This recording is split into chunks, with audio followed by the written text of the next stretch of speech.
Salam aleikum. Vamos dar início a mais uma aula, né? Aos nossos estudos, né? E hoje vamos falar das falácias, né? O que quer dizer falácias?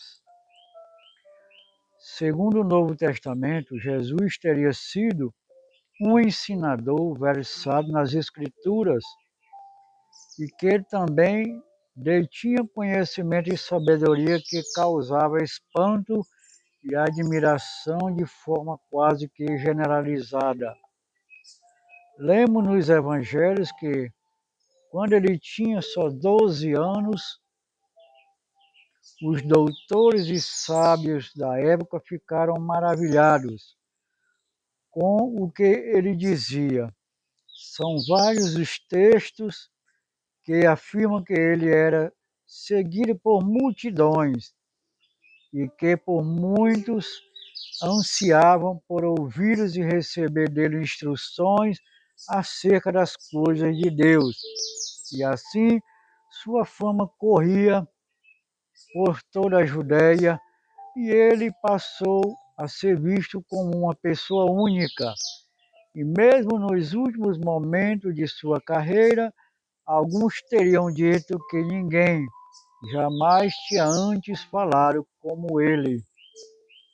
É claro que todo esse louvor e toda essa narrativa favorável a ele é a sabedoria que ele tinha, precisa e deve ser evidenciada.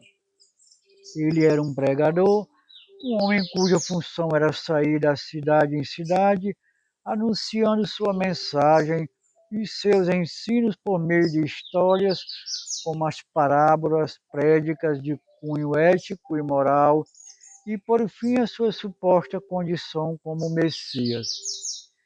O enviado de Deus para redimir Israel e igualmente o mundo todo.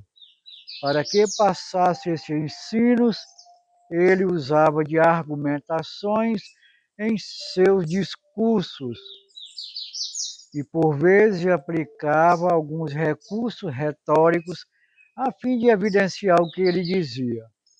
Mas a grande questão aqui é: há alguma lógica nos ensinos de Jesus? Como podemos demonstrar isso? E seria o caso de existir erros lógicos nas falas do mentor do cristianismo? E se houver mesmo esses erros, será que a costumeira associação de Jesus com Deus ou com uma forma de Deus poderia se sustentar? Poderia Jesus ter usado de falácias ao expor seus argumentos? O que são falácias? O termo falácia deriva do verbo latino falare, que significa enganar. Designa-se por falácia um raciocínio errado com aparência de verdadeiro. Na lógica e na retórica, uma falácia é um argumento incoerente, sem fundamento, inválido ou falho na tentativa de provar eficazmente o que alega. Argumentos que se destinam à persuasão podem parecer convincentes para grande parte do público, apesar de conterem falácias, mas não deixam de ser falsos por causa disso. Reconhecer as falácias é por vezes difícil. Os argumentos falaciosos podem ter validade emocional, íntima e psicológica, mas não validade lógica. Como regra geral, a falácia é construída a partir de uma narrativa bastante inconsistente, além de conter construções extremamente preconceituosas, na busca de criar uma argumentação adequada para esconder a verdade. O conteúdo falacioso possui estruturas bastante sensíveis, embora seja convincente à primeira vista, através de uma análise minuciosa, ele pode ser facilmente identificado. Argumento ad passionis, ou a falácia do apelo à emoção. Quando alguém recorre a um expediente emocional para validar um argumento, o que temos aqui não é exatamente a verdade, mas sim apenas e tão somente um sofisma, um apelo emocional, a fim de mover as pessoas ou de emocioná-las, a fim de que então acatem a ideia proposta, ainda que várias vezes tal ideia seja falsa. Jesus, em uma de suas prédicas, teria dito: muitas obras boas da parte de meu Pai vos tenho mostrado. Por qual destas obras ide apedrejar-me? João 10:32. Ele usou isso a fim de sustentar o que antes disse que ele e o Pai, isto é, Deus, eram um só. Em vez de proferir evidência, o que propôs demonstrando que fato era um com Deus. Jesus apelou ao emocional de sua audiência, mencionando as tais boas obras que teria feito como se elas fossem evidência de que sua afirmação de ser um com Deus era verdadeira. Isto é o que se chama de apelo à emoção, uma das mais clássicas falácias, muito próximo daquilo que hoje se entende por chantagem emocional, ad baculum, ou a falácia do apelo à força. A expressão latina ad baculum significa ao báculo. O báculo é um cajado episcopal com a ponta em forma de arco, usado pelos bispos católicos. É uma representação do cajado do pastor e representa a força e a autoridade na filosofia, e em especial na lógica. O báculo é um símbolo da truculência, da imposição do argumento pela força, pelo medo ou pelo terror. Em Marcos 16:16, Jesus diz que quem crê e for batizado será salvo, mas quem não crê será condenado. Assim, Jesus usa da falácia ad baculum, do apelo à força ou à imposição pelo medo nesta passagem.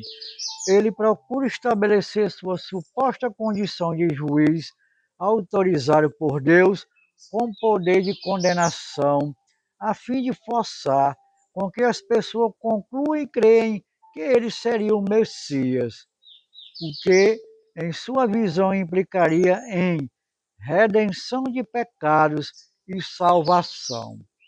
Mas, ao mesmo tempo, a ideia é falaciosa, porque precisa ser imposta pela força ou pelo domínio do medo.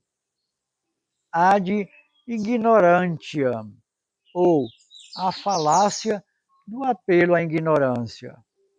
Essa falácia possui uma característica geral. Afirma que o enunciado é verdadeiro ou falso por não haver provas que digam o contrário. Em outras palavras, podemos deduzir que uma ideia ou proposta é falsa quando não é possível provar a verdade. Certa vez, Jesus teria dito: e ninguém conhece plenamente o Pai, senão o Filho, e aquele a quem o Filho o quiser revelar. Mateus 11:27.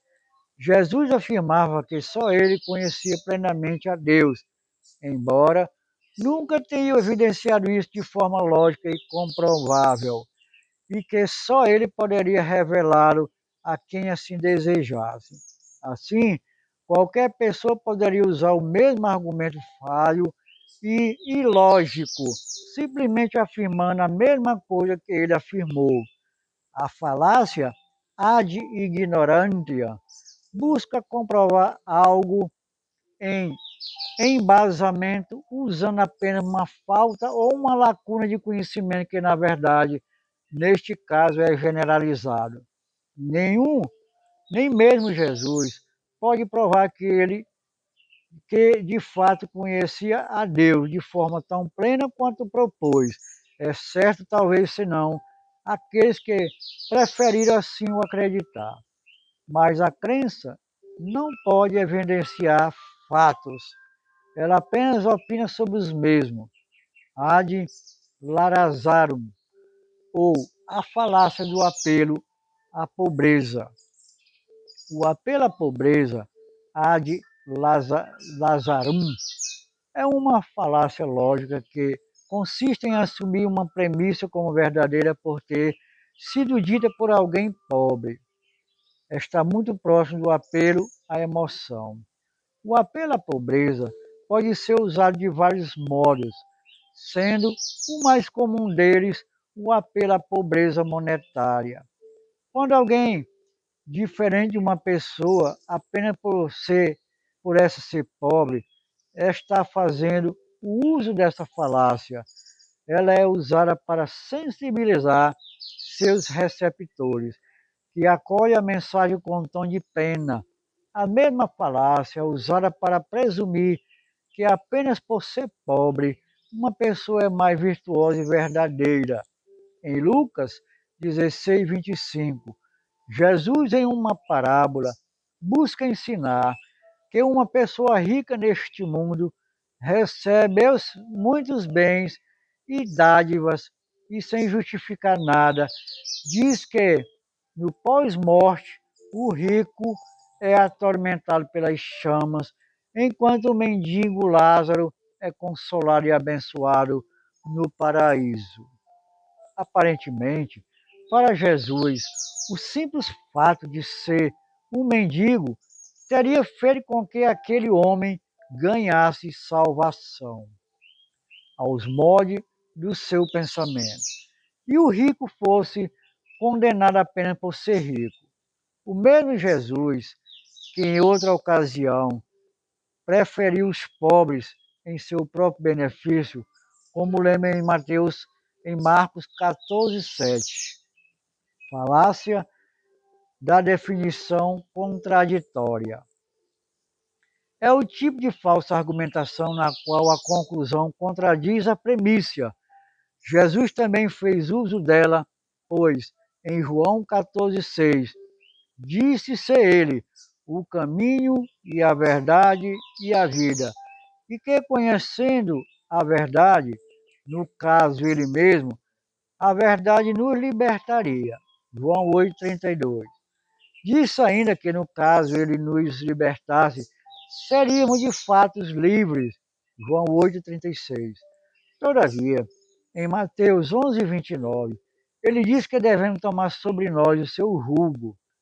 Jugo é justamente o que prende o animal ao domínio do seu dono. A canga usada nos carros de boi.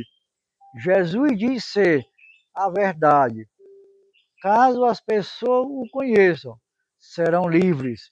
Porém, contradiz o uso do termo liberdade ao afirmar que o seu jugo, fardo, carga, peso é que traz tudo isso.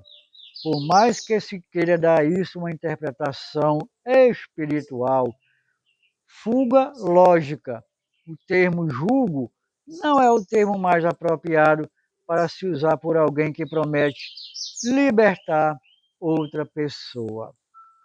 Perito, petitio, princípio, ou a falácia da petição de princípio. A verdade da conclusão é pressuposta pelas premissas. Muitas vezes, a conclusão é apenas reafirmada nas premissas de uma forma ligeiramente diferente. Nos casos mais subtis, a premissa é uma consequência da conclusão. Em João 10:26, lemos: Mas vós não credes, porque não sois das minhas ovelhas. Note que a premissa, vós não credes, é a conclusão invertida, porque não sois das minhas ovelhas. Caso invertamos a ordem, temos o mesmo resultado. Não sois das minhas ovelhas, porque vós não credes. Ou seja, petição de princípio, onde usa a premissa como conclusão, quando a premissa da argumentação contém nela própria a conclusão a que se deve chegar, embora de uma forma disfarçada e implícita. Como percebemos, os argumentos de Jesus em suas prédicas não parecem nada lógicos ou racionais. Trata-se de um acúmulo de meias-verdades, verdades inventadas ou proposta de raciocínio bastante duvidoso do ponto de vista filosófico. Isso revela parcialmente as razões de seu estrondoso fracasso entre os judeus, um povo que desenvolveu desde cedo uma grande fama pelo seu apreço à lógica e à argumentação refinada. Muito bem, meus amados irmãos, vamos ficando por aqui e até uma próxima aula, até um próximo estudo, onde estamos destrinchando todas as mentiras contidas nos argumentos do assim chamado Jesus Cristo, né? Nos escritos do Novo Testamento, e provando por A mais B que a verdadeira religião de Deus não tem estes malabarismos inventados pelos escritores do Novo Testamento. E até a próxima oportunidade, e seja assim, e Deus quiser.